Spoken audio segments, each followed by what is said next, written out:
companyia Passa Barret va néixer ara farà 26 anys, era el 1995, i va néixer com a companyia de circs. El 2012 fem un pas una miqueta endavant i vam començar amb el projecte de la Circoteca.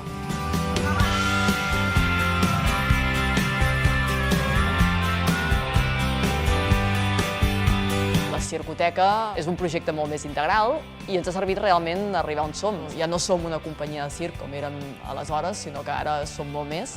Ara som un centre de creació, som una escola i sobretot som un paraigua que aglutina diferents companyies i que les acompanya tant en la producció com en la realització dels seus espectacles.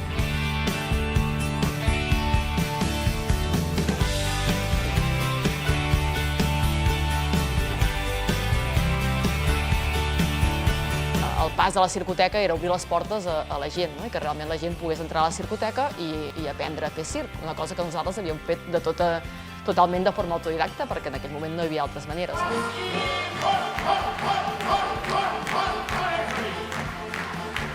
Amb aquest espai vam aconseguir una miqueta el que havíem fet ja un any abans, que era fer classes amb adults, i sobretot apropar la Circoteca com a activitat extraescolar dels alumnes.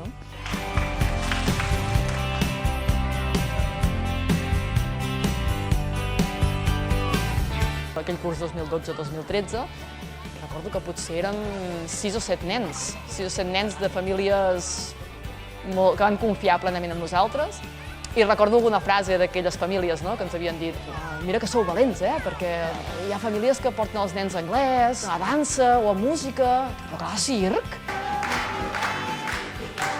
Doncs bé, ara ja som un centenar d'alumnes aquí a la Circoteca, és a dir que en aquests 10 anys jo crec que la feina que hem fet és més que satisfactòria.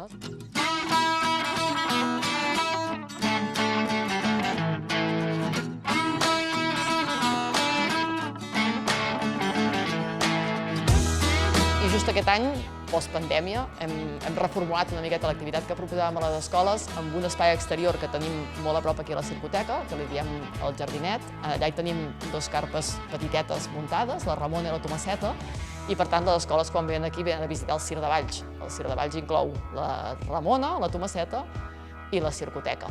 També una peculiaritat d'aquesta nova proposta per les escoles és que disposem de 2 caravanes històriques de circ. El circ clàssic, sobretot el circ en carpa, consisteix de les carpes i de les caravanes. Tant per mi, tan interessant una cosa com l'altra. Quan anem al circ no només entrem dins la carpa, sinó que moltes vegades fem un tomet per veure aquesta vida màgica del circ, dels artistes que viuen en caravana.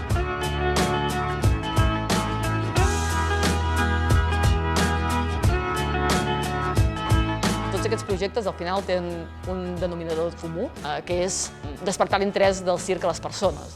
Evidentment, si els nens com a extraescolar fan circ, aquelles famílies tindran un interès especial pel circ. Hi haurà molt més interès per part de tot aquest entorn familiar i escolar. Per tant, és evident que obrir un projecte nou alimenta un altre.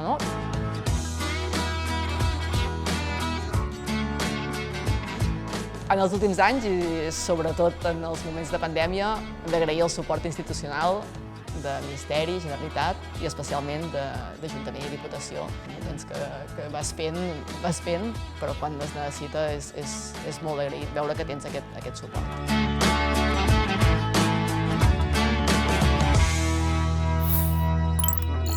La Diputació suma.